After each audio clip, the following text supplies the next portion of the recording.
Fam, what's up, the squad? It's your favorite auntie with Uncle Tendencies, and I am back, y'all. Ringside, Cess Talk Sports. We are talking Gervonta Tank Davis. You know, we are building towards that Ghost versus Tank fight on June 15th. Some of the fam I know, y'all new to boxing. Some of y'all are OGs to boxing. So I've been taking the time to just break down each of the fighters before we really get into what we think about the fight. So today, I'm giving y'all Tank. If you're not familiar with Tank, I don't know where you've been in boxing, okay? If you're new to boxing, Tank is he is that guy. He is that guy. 29-0, 27 knockouts. He's boxing in the lightweight division. 29 bouts, y'all. 130 rounds, 93% knockout rate. He's been boxing since February 22nd, 2013 was his debut. He holds the WBA World Lightweight title. Southpaw 5'5.5" stance. Baltimore, Maryland, residence and birthplace. Tank been putting in work for a long time. Born November 7th, 1994. He is also known as Abdul Wahid. I believe I'm saying that correctly. If I'm not, no disrespect. He recently became a Muslim, from what I understand. His nickname is Tank. Although at one point he was known as the One. I mean, and he's still the One, but I think Tank is a better nickname for him. Listen, he's held multiple world championships in three weight classes, y'all. Super featherweight to lightweight. World Boxing Association lightweight title. He's had that title since 2019. I think he is ranked as the best active lightweight by BoxRec, second by ESPN, first by Transnational Boxing Rankings Board, and second by Ring Magazine. He's raised in Sandtown, Winchester community of West Baltimore. He went to Digital Harbor High School. He dropped out of high school, but finished up by getting his GED. School's not for everybody. I don't hold nobody up about that. You are here to be who you are, follow the path that works best for you. And it leads you to your success. And it's not always school for everybody. He's been training at Uptown Boxing Center since he was like 5 years old. He's trained by Calvin Ford, who, to my surprise, is the inspiration for Dennis Cuddy Wise on HBO television series The Wire, which is the reason why I got to get to Baltimore. The Wire was the main reason why I had to get Baltimore. So I'm coming Baltimore. I can't wait to get there. He won the 2012 National Golden Gloves Championship, 3 straight National Silver Gloves Championships from 06 to 08, 2 National Junior Olympics gold medals, 2 National Police Athletic League Championships, and 2 Ringside World Championships. He finished his amateur career with a record of 221-5. I mean, come on, y'all. Come on. We talking about Tank. Gave him the eye test, y'all. And y'all know I'm a Tank fan. So I'm not gonna hold y'all up about that. I am a Tank fan. I do try to give a unbiased delivery of the sports that I cover, but I don't hold y'all up about who I cheer for. When we win, I celebrate, and if we lose, I tell you why we shouldn't have won. But this guy ain't lost as a professional.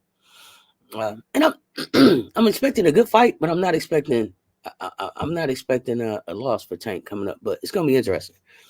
But at 22, y'all, he became the youngest champion in boxing.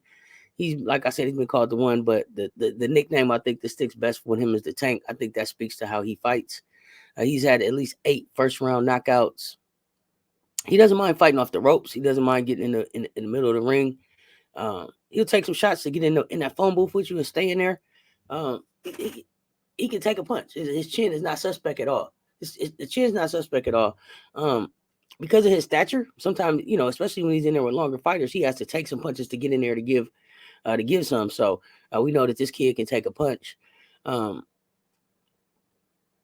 think there's a misconception sometimes about Tank. I think people say that he's a slow start. I don't think he's a slow start at all. I think kind of similar to Mayweather. He's done his homework. So I don't want you to think that he hasn't done his homework. But once he gets in the ring with the man, he gathers his info. He's downloading the data on his opponent that he couldn't get from watching the videos, the actual speed, the actual distance, tells that a boxer may have. So he's taking all of that in. But once he's got all the data downloaded, and it might take anywhere from one to 3 rounds.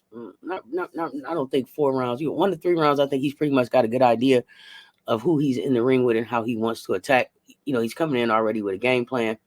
He downloads the data to make sure that the game plan is what it is, makes any adjustments that he sees based on his experience in the ring with those boxers in the first few minutes.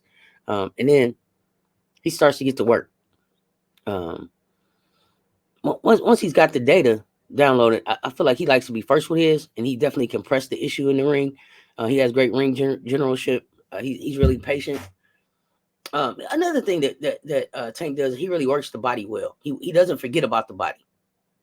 And I know people tend to call him a one-punch fighter. I don't know how y'all think that. Like he's just got a left, and that's it. He's got the full package. He's got the full package, and maybe people haven't watched enough of his fights to see that he can put it all together. But if you watch all it, if you go back and watch the 29, you can see he's not some one-hit wonder. This kid is a true boxer. A definite great high IQ for the sweet science. He's got the full package. He makes fighters miss. You can't speed Tank up. He can make you miss. You can't speed him up. Now he's got that power. He's got the speed. He's got the precision. He's bringing all that to the fight. And I believe he's got knockout power in either hand. I think he's got knockout power in either one of his hands. But that left hand should be illegal. I don't care if it's a hook, uppercut, or it's like a hook uppercut that he throw almost. It's a showstopper. It's a showstopper. Some of my favorite Tank moments would have to be the work he gave Pedraza, the body shot he gave Fonseca, the uppercut that he gave Gamboa. Go back and check out some of this stuff, y'all. Real work. He gave Leo Santa Cruz an uppercut out of this world. He gave he stopped Barrios with a shot to the ribs, broke his ribs, body shot. And then the liver shot that he gave Ryan set him down. Ryan was hurt. He couldn't breathe. He didn't want no more. So he's got the full package. He can get you out of there any kind of way. He can go the distance. He doesn't mind going deep in the fights, but he can get you out of there early. And those are the things I think that make him dangerous. He has so many different weapons in his arsenal, and something that I don't even think we've seen yet. He hasn't been pressed to pull it out. It's interesting. At 29-0, I don't know how much longer he's gonna fight, but I definitely have appreciated what he's given the sport so far, and I am looking forward to this matchup against Frank Martin. I know some people, are trying to downplay it, like Frank is a B level fighter. Frank is a real fighter, and styles make fights, y'all. Styles make fights, and I think these two styles are matched up really well to give us some good action, especially since they've kind of been in the ring with each other. There's a little bit of history, but we will be breaking the fight now a little bit more as we get closer to the fight. But I just wanted to introduce everybody to Gervonta Tank Davis. Let me know what y'all think about Tank in the comments. Let me know who give me some early thoughts on who y'all picking, what round, how you think the fight goes. And we're going to continue this conversation about boxing as we continue to build out this part of the platform. So I appreciate the support. And with that, y'all, it's your favorite on TV Knuckle Tendencies. I'm going to get out of here. Until next time, stay tuned. Talk soon, y'all. I'm out.